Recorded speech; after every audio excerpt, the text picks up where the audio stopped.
और कल से शुरू होगा विधानसभा का पहला सत्र और इस सत्र में अस्थायी तौर पर कुल 3 बैठकें होंगी। सत्र के पहले दिन नए विधायकों को प्रोटेम स्पीकर शपथ दिलाएंगे। विधानसभा अध्यक्ष के रूप में डॉक्टर रमन सिंह के नाम की घोषणा होगी। सत्र के दूसरे दिन सुबह 11 बजे राज्यपाल का अभिभाषण होगा।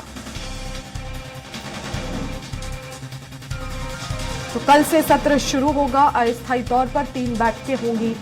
विधानसभा अध्यक्ष के रूप में डॉक्टर रमन सिंह का जो है वो नाम का ऐलान होगा।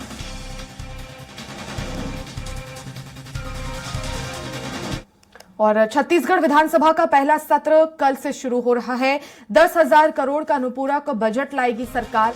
3 योजनाओं के लिए पेश होगा अनुपूरक बजट। महतारी वंदन योजना के लिए 500 करोड़, किसानों को 2 साल का बकाया बोनस के लिए 2500 करोड़, धान बोनस, पीएम आवास और महतारी वंदन के लिए 10,000 करोड़ का अनुपूरक बजट लाएगी सरकार। 21 दिसंबर तक चलेगा छत्तीसगढ़ विधानसभा का सत्र।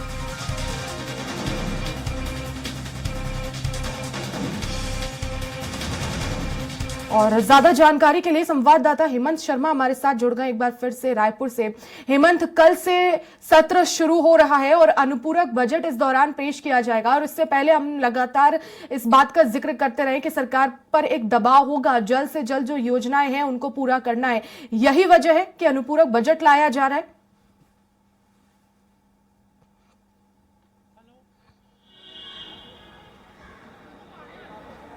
हेलो जी, आवाज पहुंच रही है हेमंत आप तक? जी वर्षा जी, कल से विधानसभा का सत्र शुरू हो रहा है। 3 बैठकें होंगी। कल का दिन आखिर कितना महत्वपूर्ण होगा? हाँ, देखिए, कल से विधानसभा सत्र का आगाज हो रहा है। 3 दिन का यह सत्र होगा, 19 से 21 दिसंबर तक। और पहले दिन जो नवनियुक्त विधायक हैं उनको शपथ दिलाया जाएगा। प्रोटेम स्पीकर की नियुक्ति इसके लिए की गई है।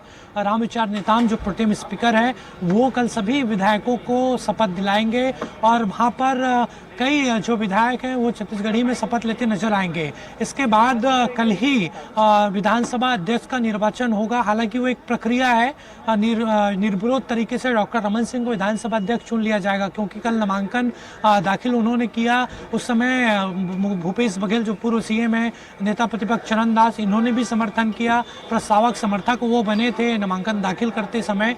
और इसलिए कहा जा रहा है कि घोषणा बस होगी, विधानसभा अध्यक्ष के नाम पर मुहर लग जाएगी डॉक्टर रमन सिंह के नाम पर।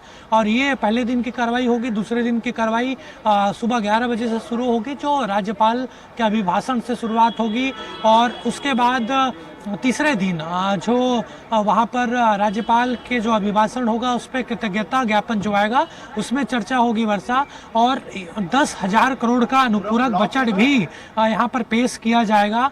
नई सरकार का ये पहला अनुपूरक बजट होगा और इसमें 3 योजनाओं के लिए जो प्रमुख तौर पर चुनाव के दौरान जो घोषणाएं की गई थी, महतारी वंदन योजना को लेकर, पीएम आवास को लेकर और धान बोनस को लेकर 25 दिसंबर को जिस तरीके से ऐलान किया गया है बीजेपी के द्वारा कि 2 साल का बकाया बोनस सुशासन दिवस के मौके पर किसानों को दिया जाएगा। तीनों योजनाओं को लेकर अनुपूरक बजट आएगा। अगर प्रमुख तौर पर बात की जाए तो किसानों के 2 साल के बकाया बोनस के लगभग 2500 करोड़, पीएम आवास के लिए 3,000 करोड़ और महतारी वंदन योजना के लिए 500 करोड़ अनुपूरक बजट में लाया जाएगा।